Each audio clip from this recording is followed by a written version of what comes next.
ಎಲ್ಲರಿಗೂ ನಮಸ್ಕಾರ.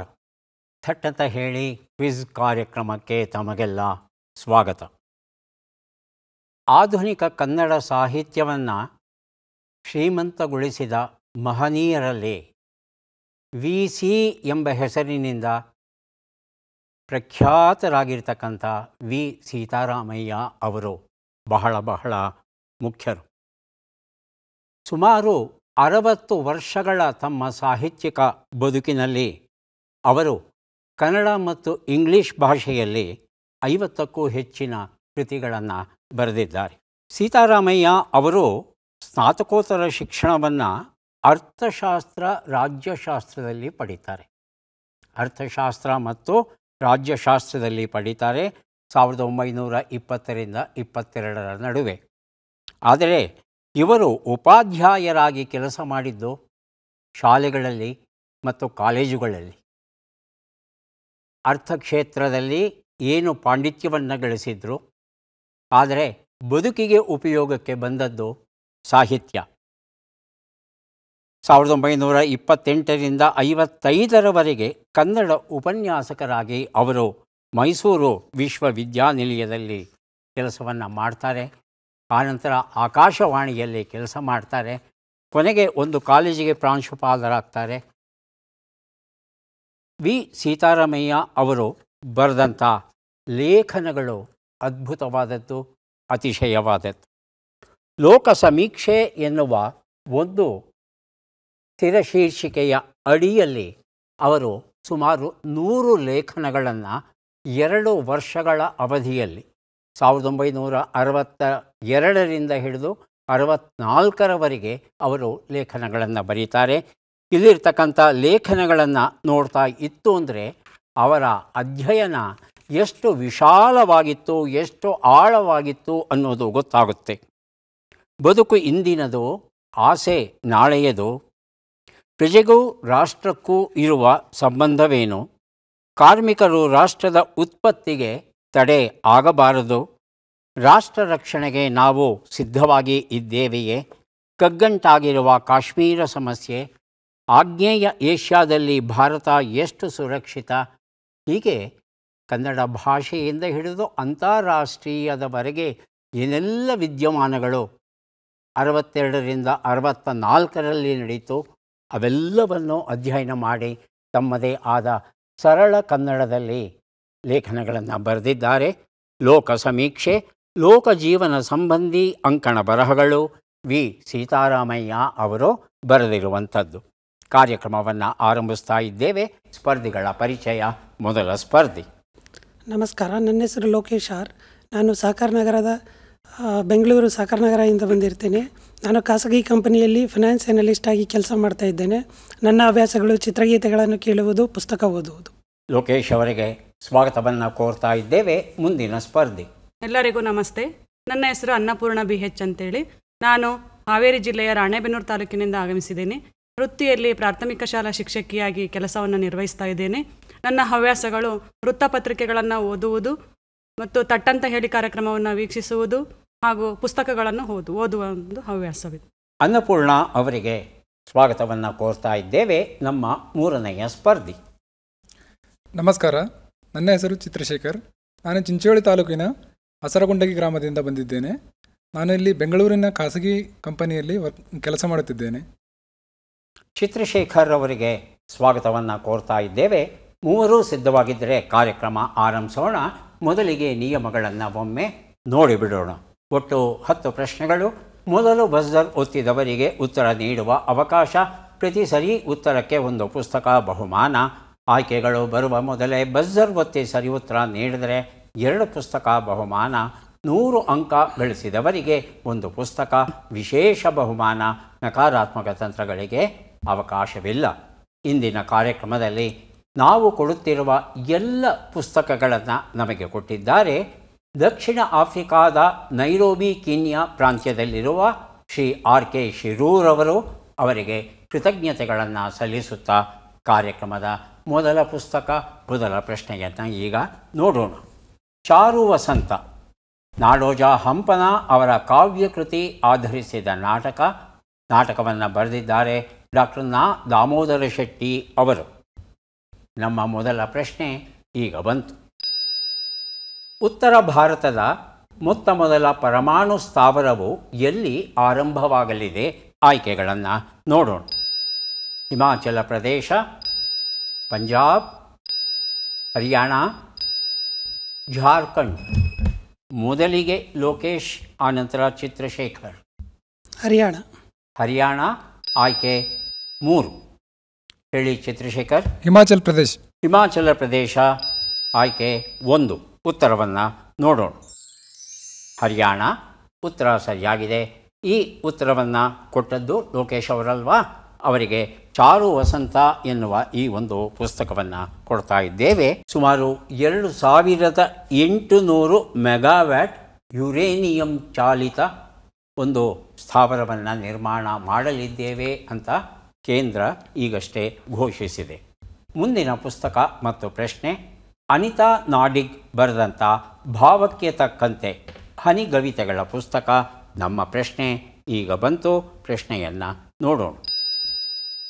KR ಪುರ ಕೃಷ್ಣರಾಜಪುರ ನಿಲ್ದಾಣದ ಬಳಿ ಮೆಟ್ರೋ ಎಷ್ಟು ಮಹಡಿಗಳ ಕಟ್ಟಡವನ್ನು ಕಟ್ಟಲಿದೆ? ಆಯ್ಕೆಗಳನ್ನು ನೋಡೋಣ. ಹೇಳಪ್ಪ ಸರ್. 10. 10. ಆಯ್ಕೆ 1 11 ಮಹಡಿಗಳು, ಆಯ್ಕೆ 2 9 ಮಹಡಿಗಳು, ಆಯ್ಕೆ 3 10 ಮಹಡಿಗಳು, ಆಯ್ಕೆ 4 12 ಮಹಡಿಗಳು. ಎರಡನೇದಾಗಿ ಅನ್ನಪೂರ್ಣ 12 ಮಹಡಿಗಳು. 12 ಮಹಡಿಗಳು, ಆಯ್ಕೆ 4. ಉತ್ತರವನ್ನು ನೋಡೋಣ. ಸರಿಯಾದ ಉತ್ತರ 11 ಮಹಡಿ ಆಗಿತ್ತು. ಮೊದಲು ಮತ್ತು ಎರಡನೆಯ ಮಹಡಿ ಏನಿದೆ ಅಲ್ಲಿ ವಾಹನಗಳನ್ನು ನಿಲುಗಡೆ ಮಾಡಲಿಕ್ಕೆ ಅವಕಾಶವನ್ನು ಮಾಡಿಕೊಡ್ತಾ ಇದ್ದಾರೆ. ಉಳಿದ ಅಷ್ಟೂ ಮಹಡಿಗಳಲ್ಲಿ ವಾಣಿಜ್ಯ ಸಂಕೀರ್ಣಗಳು ತಲೆ ಏಳಲಿವೆಯಂತೆ. ಯಾಕಂದರೆ ಮೆಟ್ರೋ ಇತ್ತೀಚೆಗೆ ಶುಲ್ಕವನ್ನು ಸ್ವಲ್ಪ, ಟಿಕೆಟ್ ಬೆಲೆಯನ್ನು ಸ್ವಲ್ಪ ಹೆಚ್ಚು ಮಾಡಿದ್ದಕ್ಕೆ ತುಂಬ ಪ್ರತಿಭಟನೆಯನ್ನು ಎದುರಿಸಬೇಕಾಯಿತು. ಹಾಗಾಗಿ ಮೆಟ್ರೋ ಸಂಸ್ಥೆ ತನ್ನದೇ ಆದ ಕೆಲವು ಆದಾಯ ಮೂಲಗಳನ್ನು ಪಡೆದರೆ ಚೆನ್ನಾಗಿರುತ್ತೆ ಅನ್ನೋ ಹಿನ್ನೆಲೆಯಲ್ಲಿ ಈ 11 ಮಹಡಿಗಳ ಕಟ್ಟಡವನ್ನು ಕಟ್ತಾ ಇದೆ. ಮುಂದಿನ ಪುಸ್ತಕ ಸುಂದರ ಜೀವನಕ್ಕೆ ಅಂದದ ನುಡಿಗಳು. ಪ್ರೇರಣೆ ಜ್ಞಾನಯೋಗಿ ಶ್ರೀ ಸಿದ್ದೇಶ್ವರ ಸ್ವಾಮೀಜಿ. ಬರಹ ರೂಪಕ್ಕೆ ಇಳಿಸಿದ್ದಾರೆ ತುಕಾರಾಮ್ ಜಾಧವ್ ಅವರು. ಪ್ರಶ್ನೆ ದಶಮಾಂಶ ಪದ್ಧತಿಯನ್ನು ಯಶಸ್ವಿಯಾಗಿ ರೂಪಿಸಿ ಪಾಠಿಗಣಿತ ಸಾರವನ್ನು ಯಾರು ಬರೆದರು? ಆಯ್ಕೆಗಳನ್ನು ನೋಡೋಣ. ಮಹಾವೀರಾಚಾರ್ಯ, ಮಹಾವೀರ, ಕುಂದಾಚಾರ್ಯ, ಶ್ರೀಧರಾಚಾರ್ಯ. ಮೊದಲಿಗೆ ಅನ್ನಪೂರ್ಣ, ಆನಂತರ ಚಿತ್ರಶೇಖರ್. ಮಹಾವೀರಾಚಾರ್ಯ. ಆಯ್ಕೆ 1. ಚಿತ್ರಶೇಖರ್. ಮಹಾವೀರಾಚಾರ್ಯ. ಅದೇ ಉತ್ತರವಾ? ಉತ್ತರವನ್ನು ನೋಡೋಣ. ಶ್ರೀಧರಾಚಾರ್ಯ ಅನ್ನೋದು ಸರಿಯಾದ ಉತ್ತರ ಆಗಿತ್ತು. ಬನವಾಸಿಯಲ್ಲಿ ಇದ್ರಂತೆ ಶ್ರೀಧರಾಚಾರ್ಯ ಅವರು. ಸುಮಾರು 9ನೇ ಶತಮಾನದಲ್ಲಿ ಇವರು ಜೀವಿಸಿದ್ದಿರಬೇಕು ಅನ್ನೋದು ಒಂದು ಲೆಕ್ಕಾಚಾರ. ಇವರು ಬರೆದಂಥ ಬೀಜಗಣಿತದ ಗ್ರಂಥ ಏನಿದೆ ಅದು ಇವತ್ತು ನಮಗೆ ಸಿಗ್ತಾ ಇಲ್ಲ. ಆದರೆ ಪರೋಕ್ಷ ದಾಖಲೆಗಳ ಮೂಲಕ ಅವರು ಬೀಜಗಣಿತವನ್ನೂ ಬರೆದಿದ್ದರು ಅನ್ನೋದು ನಮಗೆ ಗೊತ್ತಾಗಿದೆ. ಪಾಠಿಗಣಿತ ಸಾರ ನಮಗೆ ದೊರೆತಿದೆ. ಮುಂದಿನ ಪುಸ್ತಕ ಡಾಕ್ಟರ್ BA ವಿವೇಕ ರೈ ಅವರು ಬರೆದ ಅಕ್ಕರ ಮನೆ ಎನ್ನುವ ಪುಸ್ತಕ. ನಮ್ಮ ಪ್ರಶ್ನೆ ಪ್ರಾಚೀನ ಕರ್ನಾಟಕದ ಹಳ್ಳಿಗಳಲ್ಲಿ ಕೆರೆ, ಕಟ್ಟೆ, ಬಾವಿ, ನೀರಾವರಿ ಕಾಲುವೆ, ನದಿಗಳ ಉಸ್ತುವಾರಿಯನ್ನು ನೋಡುತ್ತಿದ್ದವರನ್ನು ಯಾವ ಹೆಸರಿನಿಂದ ಕರೆಯುತ್ತಿದ್ದರು? ಆಯ್ಕೆಗಳನ್ನು ನೋಡೋಣ. ತಳವಾರ, ಕಾವಳಿಗ, ನೀರಗಂಟಿ, ಸ್ಥಾನಿಕ. ಮೊದಲಿಗೆ ಚಿತ್ರಶೇಖರ್, ಲೋಕೇಶ್. ತಳವಾರ ಆಯ್ಕೆ 1. ಲೋಕೇಶ್. ಆಪ್ಷನ್ 4 ಸ್ಥಾನಿಕ. ಉತ್ತರವನ್ನು ನೋಡೋಣ. ಸರಿಯಾದ ಉತ್ತರ ನೀರಗಂಟಿ ಆಗಿತ್ತು. ಈ ನೀರಗಂಟಿ ಅನ್ನೋದು ಆ ಸಮಾಜದ ಒಂದು ಮುಖ್ಯವಾದ ಸ್ಥಾನವಾಗಿತ್ತು. ಹೇಗೆ ಪಟೇಲ, ಶಾನುಭೋಗ ಇತ್ಯಾದಿ ಸ್ಥಾನಗಳು ಏನು ಇದ್ದವು, ರೈತರ ಬದುಕನ್ನು ನಿರ್ದೇಶಿಸ್ತಾ ಇದ್ದಂಥ ಸ್ಥಾನಗಳು, ಹಾಗೆಯೇ ನೀರಗಂಟಿಯೂ ಒಂದು ಮುಖ್ಯವಾದ ಸ್ಥಾನ ಆಗಿತ್ತು. ನೀರಗಂಟಿ ಆದವನು ನೀರನ್ನು ಹೊಲಗಳಿಗೆ ಗದ್ದೆಗಳಿಗೆ ತಿರುಗಿಸುವ ಜವಾಬ್ದಾರಿಯನ್ನು ಹೊತ್ತಿದ್ದ. ಯಾವ ಕಡೆ ಎಷ್ಟು ನೀರನ್ನು ಬಿಡಬೇಕು ಅನ್ನೋ ಲೆಕ್ಕಾಚಾರ ಅವನ ಕೈಯಲ್ಲಿತ್ತು. ಹಾಗೆಯೇ ಅವನು ಸುಂಕವನ್ನು ವಸೂಲಿ ಮಾಡ್ತಿದ್ದ. ನೀರನ್ನು ಪೂರೈಸ್ತಾ ಇದ್ದಿದ್ದಕ್ಕೆ ಸುಂಕವನ್ನು ಸಹ ಅವನು ವಸೂಲಿ ಮಾಡ್ತಾ ಇದ್ದ. ಹಾಗಾಗಿ ಇವನ ಸ್ಥಾನ ಬಹಳ ದೊಡ್ಡದಾಗಿತ್ತು. ಆದರೆ ಬ್ರಿಟಿಷರು ಒಂದು ಸಲ ಬಂದ ಮೇಲೆ ಅವರ ಲೆಕ್ಕಾಚಾರದ ಹಿನ್ನೆಲೆಯಲ್ಲಿ ಈ ಪಾರಂಪರಿಕ ಸ್ಥಾನಗಳೆಲ್ಲ ಒಂದೊಂದಾಗಿ ನಾವು ಕಳ್ಕೊಳ್ಳಿಕ್ಕೆ ಶುರು ಮಾಡಿದ್ವಿ. ಮುಂದಿನ ಪುಸ್ತಕ ಮರಳಿ ಮನೆಗೆ ಎನ್ನುವ ಪುಸ್ತಕ. ಪ್ರೀತಿ ಡೇವಿಡ್ ಇದನ್ನು ಬರೆದಿದ್ದಾರೆ. ಕನ್ನಡಕ್ಕೆ ಅನುವಾದ ಮಾಡಿದ್ದಾರೆ ರಾಜಾರಾಮ್ ತಲ್ಲೂರ್. ಪ್ರಶ್ನೆ: ಬಿಟ್ಟ ಅಕ್ಷರಗಳನ್ನು ತುಂಬಿ. ಬ, ಘ, ಉ, ನ, ನ.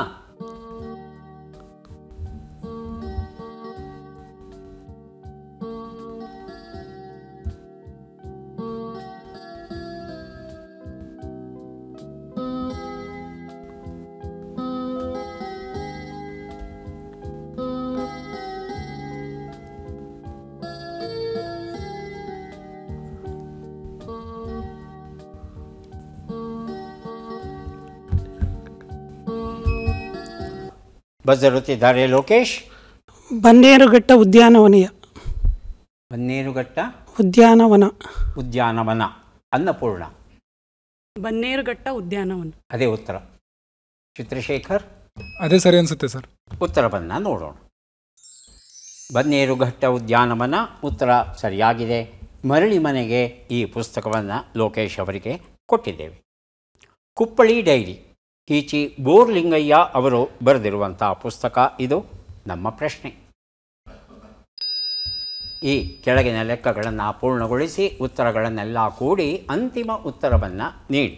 ಲೆಕ್ಕಗಳು ಈಗ ಬಂದಿವೆ. 51 ಕೂಡು 42, 79 ಕಳೆ 14, 15 ಗುಣಿಸು 12, 243 ಭಾಗಿಸು 9.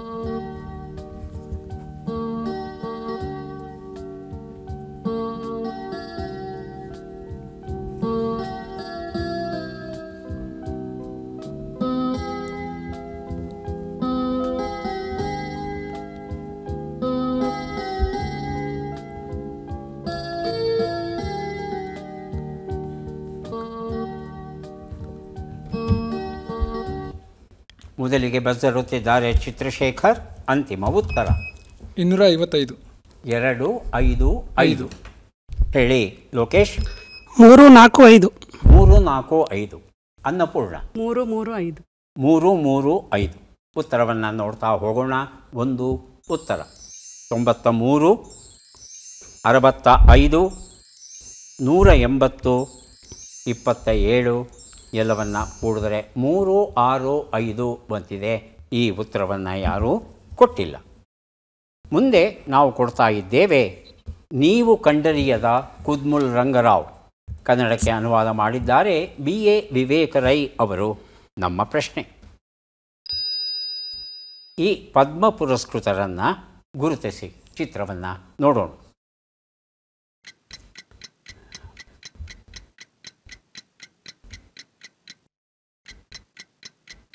ಆಯ್ಕೆಗಳು: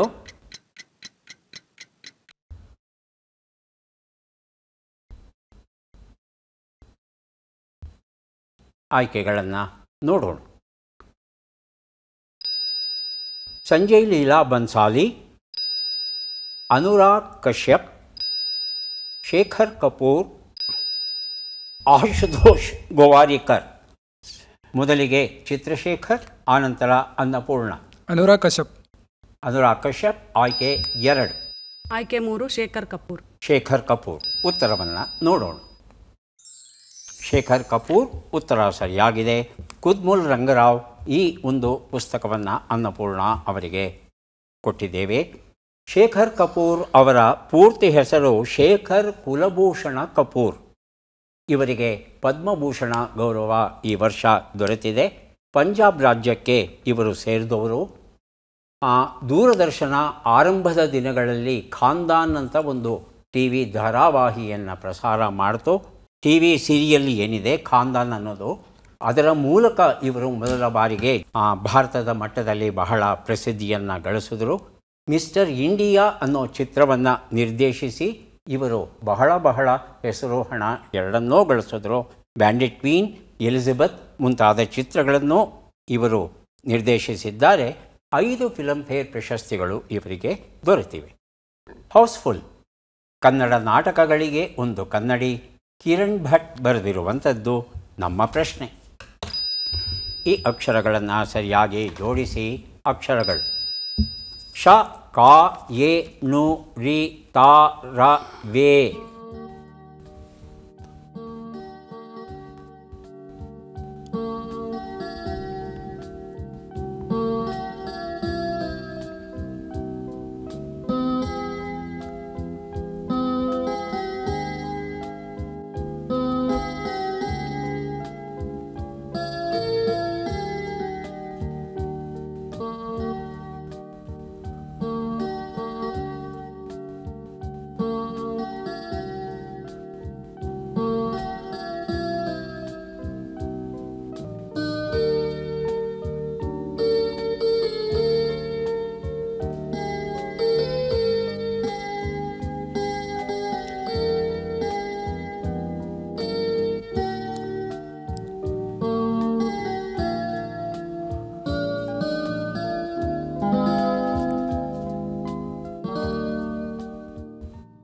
ಉತ್ತರವನ್ನು ನೋಡೋಣ.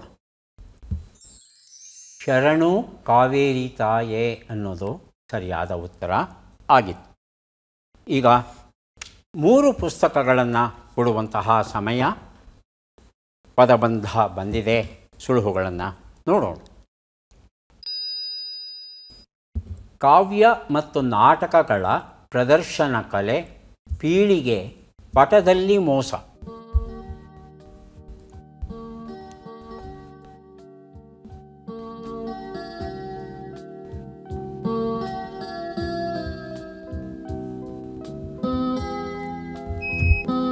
ಹೇಳಿ ಲೋಕೇಶ್. ಒಂದು ಉತ್ತರ ಬಯಲು ನಾಟಕ. ಬಯಲು ನಾಟಕ ಅಂದರೆ 6 ಅಕ್ಷರ ಆಗೋಯ್ತಪ್ಪ. ಅಲ್ಲ, ಇದೇ ಮನೆ ಇರೋದು. ಅನ್ನಪೂರ್ಣ ಮತ್ತು ಚಿತ್ರಶೇಖರ್. ಮೊದಲನೇ ಶಬ್ದವನ್ನು ನಾನು ಕೊಡ್ತೇನೆ. ರಂಗಮಂದಿರ ಮೊದಲನೇ ಶಬ್ದ ನಾವು ಕೊಡ್ತೇನೆ. 2ನೇ ಶಬ್ದ 3ನೇ ಶಬ್ದಕ್ಕೆ ತಾವು ಪ್ರಯತ್ನಿಸಬಹುದು. ಒಂದು ಉತ್ತರ. ಇದನ್ನು ಗೀತರೂಪಕ ಅಂತ ನಾವು ಹೇಳ್ತೇವೆ. 2ನೇ ಪ್ರಶ್ನೆಗೆ ಯಾರು ಬೇಕಾದರೂ ಬಜರ್ ಒತ್ತಿ ಉತ್ತರವನ್ನು ಕೊಡಬಹುದು. ಪೀಳಿಗೆ ಮಧ್ಯದಕ್ಷರ ತ. ಉತ್ತರವನ್ನು ನೋಡೋಣ. ಸಂತತಿ ಅನ್ನೋದು ಉತ್ತರ ಆಗಿತ್ತು. 3 ಉತ್ತರ ಬಜರ್ ಒತ್ತಿದ್ದಾರೆ ಚಿತ್ರಶೇಖರ್. ಕಪಟ ಉತ್ತರವನ್ನು ನೋಡೋಣ. ಕಪಟ ಉತ್ತರ ಸರಿಯಾಗಿದೆ. ಕೇಳು ಜನಮೇಜಯ ಕಾದಂಬರಿ ಶಿವಾನಂದ ಹೊಳೆಪ್ಪನವರ ಬರೆದಿರುವಂಥದ್ದು. ಚಿತ್ರಶೇಖರ್ ಅವರಿಗೆ ಕೊಟ್ಟಿದ್ದೇನೆ. ಈಗ ನಾವು ಬಂದಿದ್ದೇವೆ ಕಾರ್ಯಕ್ರಮದ ಕೊನೆಯ ಘಟ್ಟಕ್ಕೆ. ಚಟ್ಪಟ್ ಚಿನ್ಕುರಳಿ. ಮೊದಲ ಅವಕಾಶ ಲೋಕೇಶ್ ಅವರಿಗೆ. ಸಿದ್ಧವಾಗಿದ್ದೀರಾ? ಮೊದಲ ಪ್ರಶ್ನೆ. ಕಡ್ಡಿಯನ್ನು ಗುಡ್ಡ ಮಾಡು ಎಂಬ ನುಡಿಗಟ್ಟಿನ ಅರ್ಥವೇನು? ಸಣ್ಣದನ್ನು ದೊಡ್ಡದು ಮಾಡು, ದೊಡ್ಡದನ್ನು ಸಣ್ಣದು ಮಾಡು. ಸಣ್ಣದನ್ನು ದೊಡ್ಡದು ಮಾಡು. ಮುಂದಿನ ಪ್ರಶ್ನೆ. ಒಂದು ಬಗೆಯ ಚರ್ಮವಾದ್ಯ ಢಕ್ಕೆ ಎಂಬ ಅರ್ಥವನ್ನು ಕೊಡುವ ಶಬ್ದ ಯಾವುದು? ಜಕ್ಕಣ, ಡಂಕಣ. ಚಕ್ಕಣ. ಮುಂದಿನ ಪ್ರಶ್ನೆ. ಭೀಮ ಜರಾಸಂಧರ ಯುದ್ಧವು ಎಷ್ಟು ದಿನಗಳ ಕಾಲ ನಡೆಯಿತು? 11 ದಿನ, 21 ದಿನ. 11 ದಿನ. ಮುಂದಿನ ಪ್ರಶ್ನೆ. ಈ ಗಾದೆಯನ್ನು ಪೂರ್ಣಗೊಳಿಸಿ. ಮನಸ್ಸಿನಂತೆ ಮಹದೇವ. ಮುಂದಿನ ಪ್ರಶ್ನೆ. ಈ ಒಗಟನ್ನು ಬಿಡಿಸಿ. ಹುಡುಗ ಹುರಿಗೆಜ್ಜೆ ಕಟ್ತಾನ. ಬುಗುರಿ. ಉತ್ತರವನ್ನು ನೋಡ್ತಾ ಹೋಗೋಣ. ಒಂದು ಉತ್ತರ. ಕಡ್ಡಿಯನ್ನು ಗುಡ್ಡ ಮಾಡು, ಸಣ್ಣದನ್ನು ದೊಡ್ಡದು ಮಾಡು. ಉತ್ತರ ಸರಿಯಾಗಿದೆ. 2ನೇ ಪ್ರಶ್ನೆಗೆ ಉತ್ತರ ಅದು ಡಂಕಣ ಆಗಿತ್ತು. ಜಕ್ಕಣ ಅಂತ ಹೇಳಿದ್ರಿ. 3ನೇ ಪ್ರಶ್ನೆಗೆ ಉತ್ತರ 11 ದಿನ. ತಾವು ಸಹ 11 ದಿನ ಅಂತ ಹೇಳಿದ್ದೀರಿ. ಉತ್ತರ ಸರಿಯಾಗಿದೆ. 4ನೇ ಪ್ರಶ್ನೆಗೆ ಉತ್ತರ ಮನಸ್ಸಿನಂತೆ ಮಹದೇವ, ಬಯಸಿದಂತೆ ಭೈರವ ಅನ್ನೋದು ಸರಿಯಾದ ರೂಪ. 5ನೇ ಪ್ರಶ್ನೆಗೆ ಉತ್ತರ ಹುಡುಗ ಹುರಿಗೆಜ್ಜೆ ಕಟ್ತಾನ ಅಂದರೆ ಕಡಲೆಕಾಯಿ. ಅದು ಗೆಜ್ಜೆಯ ಹಾಗೆ ಕೇಳಿಸುತ್ತೆ. ಪೂರ್ತಿ ಒಣಗಿದಾಗ. 2 ಪ್ರಶ್ನೆಗಳಿಗೆ ಸರಿ ಉತ್ತರ ಕೊಟ್ಟಿದ್ದೀರಿ. 2 ಪುಸ್ತಕವನ್ನು ತಮಗೆ ಕೊಡ್ತಾ ಇದ್ದೇವೆ. ಅನ್ನಪೂರ್ಣ ಅವರು ಸಿದ್ಧವಾಗಿದ್ದರೆ ಪ್ರಶ್ನೆಗಳನ್ನು ಆರಂಭಿಸ್ತೇವೆ. ಮೊದಲ ಪ್ರಶ್ನೆ, ಚಳ್ಳೆ ಹಣ್ಣು ತಿನ್ನಿಸು ಎಂಬ ನುಡಿಗಟ್ಟಿನ ಅರ್ಥವೇನು? ಮೋಸವನ್ನು ಮಾಡು, ಅಪರೂಪದ ಹಣ್ಣು ಕೊಡು. ಮೋಸವನ್ನು ಮಾಡು. ಮುಂದಿನ ಪ್ರಶ್ನೆ, ಸುಂಕದಗಟ್ಟೆ, ಕಾವಲುಗಟ್ಟೆ ಎಂಬ ಅರ್ಥವನ್ನು ಕೊಡುವ ಶಬ್ದ ಯಾವುದು? ಡಂಗ, ಭಂಗ. ಡಂಗ. ಮುಂದಿನ ಪ್ರಶ್ನೆ, ಶಿವನು ತನ್ನ ಕ್ರೋಧಾಗ್ನಿಯನ್ನು ಲವಣ ಸಮುದ್ರದಲ್ಲಿ ಹರಿಸಲು ಯಾರು ಹುಟ್ಟಿದರು? ಜಲಂಧರ, ಜಲಂಧರ. ಜಲಂಧರ. ಮೊದಲನೇದ, ಎರಡನೇದ? ಮೊದಲನೇದು. ಮೊದಲನೇದು. 4ನೇ ಪ್ರಶ್ನೆ, ಈ ಗಾದೆಯನ್ನು ಪೂರ್ಣಗೊಳಿಸಿ. ಮನೆ ಚಿಕ್ಕದಾದರೆ ಮನಸ್ಸು ದೊಡ್ಡದಾಗಿರಬೇಕು. ಮನಸ್ಸು ದೊಡ್ಡದಾಗಿರಬೇಕು. 5ನೇ ಪ್ರಶ್ನೆ, ಈ ಒಗಟನ್ನು ಬಿಡಿಸಿ. ಮಗು ಹುಟ್ಟುವಾಗಲೇ ಟೋಪಿ ಹಾಕ್ಕೊಂಡು ಹುಟ್ಟುತ್ತೆ. ದೀಪನ್ ಕಡ್ಡಿ. ಕಡ್ಡಿ ಪೆಟ್ಟಿಗೆ. ಕಡ್ಡಿ. ದೀಪನ್ ಕಡ್ಡಿ. ಬೆಂಕಿಪಟ್ಟಣದ ಕಡ್ಡಿ. ಉತ್ತರವನ್ನು ನೋಡ್ತಾ ಹೋಗೋಣ. 1 ಉತ್ತರ ಚಳ್ಳೆ ಹಣ್ಣು ತಿನ್ನಿಸು, ಮೋಸವನ್ನು ಮಾಡು ಸರಿಯಾಗಿದೆ. 2ನೇ ಪ್ರಶ್ನೆಗೆ ಉತ್ತರ ಡಂಗ ಸರಿಯಾಗಿದೆ. 3ನೇ ಪ್ರಶ್ನೆಗೆ ಉತ್ತರ ಜಲಂಧರ ಸರಿಯಾಗಿದೆ. 4ನೇ ಪ್ರಶ್ನೆಗೆ ಉತ್ತರ ಮನೆ ಚಿಕ್ಕದಾದರೆ ಮನವು ಚಿಕ್ಕದೆ, ಮನವು ದೊಡ್ಡದಾಗಿರಬೇಕು. ಯಾವುದಾದ್ರೂ ಸರಿ ಹೋಗುತ್ತೆ. ಉತ್ತರ ಸರಿ ಅಂತ ಸ್ವೀಕರಿಸ್ತೇವೆ. 5ನೇ ಪ್ರಶ್ನೆಗೆ ಉತ್ತರ ಇದು ಬದನೆಕಾಯಿಯ ವರ್ಣನೆ ಆಗಿತ್ತು. 5 ಪ್ರಶ್ನೆಗಳಲ್ಲಿ 4 ಪ್ರಶ್ನೆಗಳಿಗೆ ತಾವು ಸರಿಯಾದ ಉತ್ತರ ಕೊಟ್ಟಿದ್ದೀರಿ. 4 ಪುಸ್ತಕಗಳನ್ನು ತಮಗೆ ಕೊಡ್ತಾ ಇದ್ದೇವೆ. ಈಗ ಚಿತ್ರಶೇಖರ್ ಅವರಿಗೆ ಅವಕಾಶ ಬರ್ತಾ ಇದೆ. ಸಿದ್ಧವಾಗಿದ್ದರೆ ಪ್ರಶ್ನೆಗಳನ್ನು ಆರಂಭಿಸ್ತೇವೆ. ಮೊದಲ ಪ್ರಶ್ನೆ, ಗಾಳಿಗೆ ತೂರಿ ಬಿಡು ಎಂಬ ನುಡಿಗಟ್ಟಿನ ಅರ್ಥವೇನು? ಜೊಳ್ಳನ್ನು ಬೇರ್ಪಡಿಸು, ನಿರ್ಲಕ್ಷಿಸು. ನಿರ್ಲಕ್ಷಿಸು. ಮುಂದಿನ ಪ್ರಶ್ನೆ, ಮೋಸ ವಂಚನೆ ಎಂಬ ಅರ್ಥವನ್ನು ಕೊಡುವ ಶಬ್ದ ಯಾವುದು? ಡಂಬ, ಜಂಬ. ಡಂಬ. ಮುಂದಿನ ಪ್ರಶ್ನೆ, ಜಲಂಧರ ರಾಕ್ಷಸನು ಯಾರನ್ನು ಮದುವೆಯಾದನು? ವೃಂದೆ, ಸುನಂದೆ. ವೃಂದೆ. ಮುಂದಿನ ಪ್ರಶ್ನೆ, ಮನೆ ದೀಪ ಅಂತ ಚಪ್ಪರ ಸುಡಲು ಬಿಡಬಹುದೇ? 5ನೇ ಪ್ರಶ್ನೆ, ಈ ಒಗಟನ್ನು ಬಿಡಿಸಿ. ಹಾದಿಲಿ ಹೋಗುವಾಗ ಹಸಿರು ನೋಡು, ಹಸಿರೇನು ನೋಡ್ತಿ ಕುಸುರು ನೋಡು, ಕುಸುರೇನು ನೋಡ್ತಿ ತಿಂದು ನೋಡು, ತಿಂದ ಮೇಲೆ ಅಳೋದನ್ನು ನೋಡು. ಮೆಣಸಿನಕಾಯಿ. ಮೆಣಸಿನಕಾಯಿ. ಉತ್ತರವನ್ನು ನೋಡ್ತಾ ಹೋಗೋಣ. 1 ಉತ್ತರ ಗಾಳಿಗೆ ತೂರಿ ಬಿಡು, ನಿರ್ಲಕ್ಷಿಸು ಸರಿಯಾಗಿದೆ. 2ನೇ ಪ್ರಶ್ನೆಗೆ ಉತ್ತರ ಡಂಬ ಸರಿಯಾಗಿದೆ. 3ನೇ ಪ್ರಶ್ನೆಗೆ ಉತ್ತರ ವೃಂದೆ ಸರಿಯಾಗಿದೆ. 4ನೇ ಪ್ರಶ್ನೆಗೆ ಉತ್ತರ ಮನೆ ದೀಪ ಅಂತ ಮುತ್ತಿಡೋಕ್ಕಾಗುತ್ತೆ, ಅದು ಸರಿಯಾದ ರೂಪ. 5ನೇ ಪ್ರಶ್ನೆಗೆ ಉತ್ತರ ಹಸಿ ಮೆಣಸಿನಕಾಯಿ. ಮೆಣಸಿನಕಾಯಿ ಅಂತ ಹೇಳಿದ್ದೀರಾ. ಉತ್ತರ ಸರಿ ಅಂತ ಸ್ವೀಕರಿಸ್ತೇವೆ. ಒಟ್ಟು 5 ಪ್ರಶ್ನೆಗಳಲ್ಲಿ ತಾವು 4 ಪ್ರಶ್ನೆಗಳಿಗೆ ಉತ್ತರ ಕೊಟ್ಟಿದ್ದೀರಾ.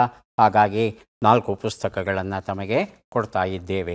ಯಾರಿಗೆ ಎಷ್ಟು ಪುಸ್ತಕ ಬಂದಿದೆ ಅದನ್ನು ನೋಡುವ ಕ್ಷಣ ಈಗ ಬಂತು. ಲೋಕೇಶ್ ಅವರಿಗೆ ದೊರೀತಾ ಇದೆ 4 ಪುಸ್ತಕಗಳು.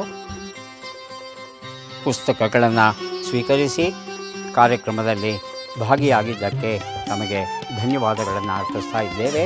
ಧನ್ಯವಾದಗಳು. ಅನ್ನಪೂರ್ಣ ಅವರಿಗೆ 5 ಪುಸ್ತಕ ದೊರೆತಿದೆ. ಸ್ವೀಕರಿಸಿ ಅಭಿನಂದನೆಗಳು.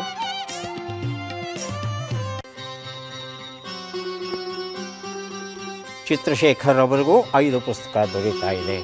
ಸ್ವೀಕರಿಸಿ ಅಭಿನಂದನೆಗಳು.